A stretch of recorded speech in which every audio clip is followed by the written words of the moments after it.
gotten used to that at Dewey.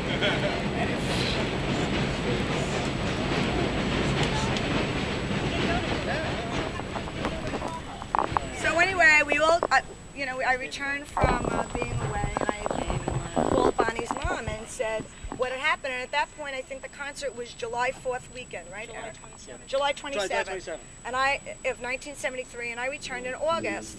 And my mother had said to me, a few weeks have gone by since the concert, and we were just in amazement because all of us who knew Bonnie and Mitch and who loved them knew that they did not run away.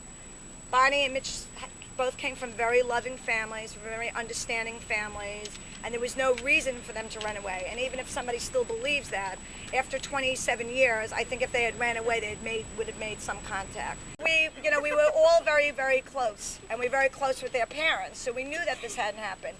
But unfortunately, we were only 15 and 16 years old, and we didn't have that much power, and we didn't know what to do. And this was 27 years ago, before internet, before email, before computers. We basically, like a Xerox machine was the big deal at that time. But now, we're adults, and we have jobs, and we have internet, and we have email, and we started going around, and I must say that I have to really give so much credit to Ellen Sperling, who started off with a germ of an idea.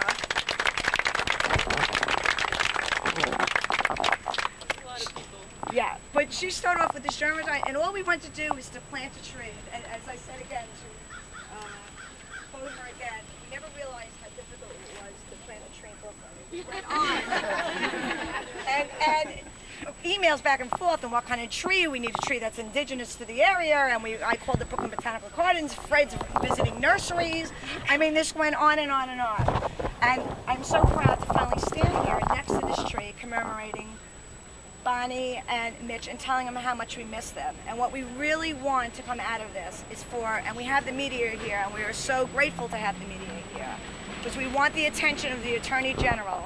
We've spoken to John Walsh at America's Most Wanted, and he told us of things that we should have been doing that they didn't do. They said they should have been interviewing, going into local prisons in the area, and interviewing people. Unfortunately, this story never got the attention that it should have gotten. And now a lot of us standing here who are alumni of Dewey are now parents ourselves. And we could feel the pain that these parents must have gone through and are still going through. And I want to introduce Mitch's sister, Susan Weiser.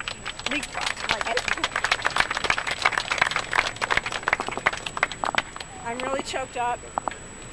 I've always felt strongly that my brother would be coming home alive, and after all these years, it doesn't look like it.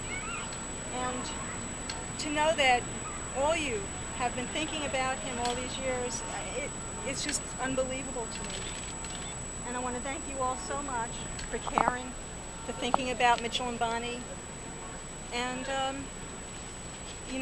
if we can get this out in the media, I think what Michele was saying is so important.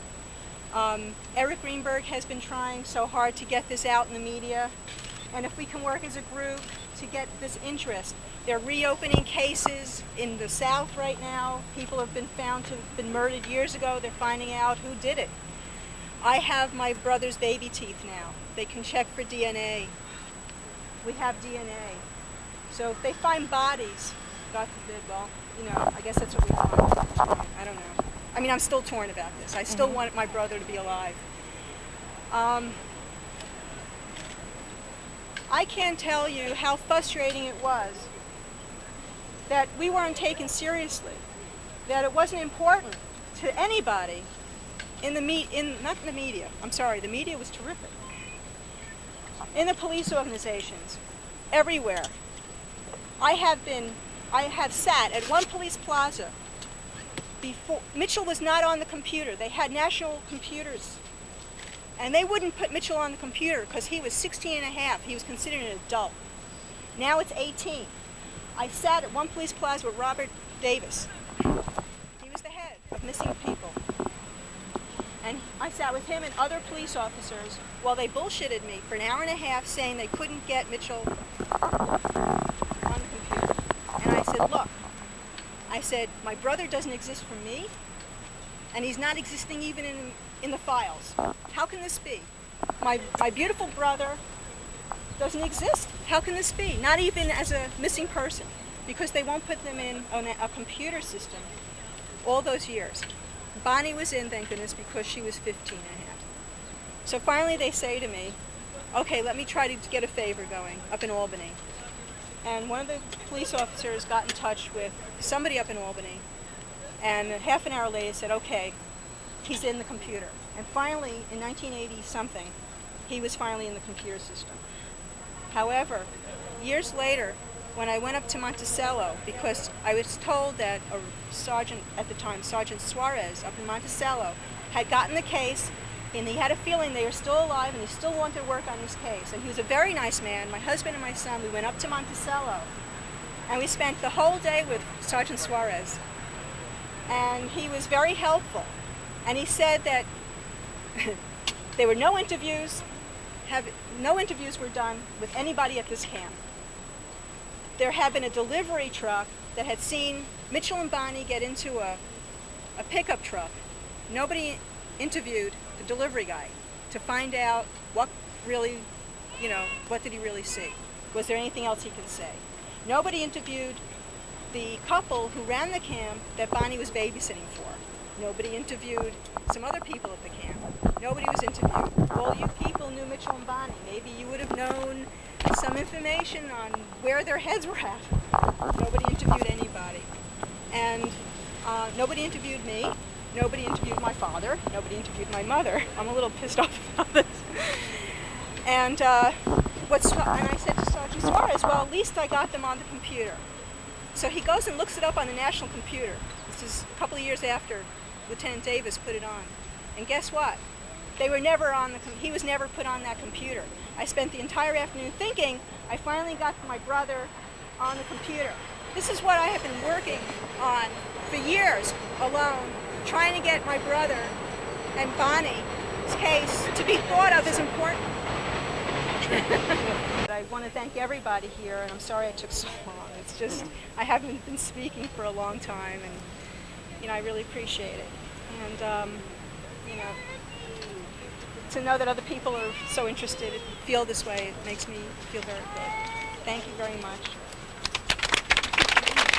Ellen? Eric, you want to say something? So, Ellen, you wanted to show us that this is the plaque that is being made right now, right? Maybe you want to say it's going to be in the ground? There's going to be a granite stone that dedicates the tree, that hopefully will protect the tree. And this is the version of it that will exist. I want to thank everybody who wrote in, who contributed, who helped this to happen. It's very moving. Okay. It was very moving to open all the envelopes and read all the notes from people. And Keith is still going around collecting from people who didn't have an opportunity to contribute before, if you still want to. Thank you all for coming. Keep Bonnie and Mitch in your hearts.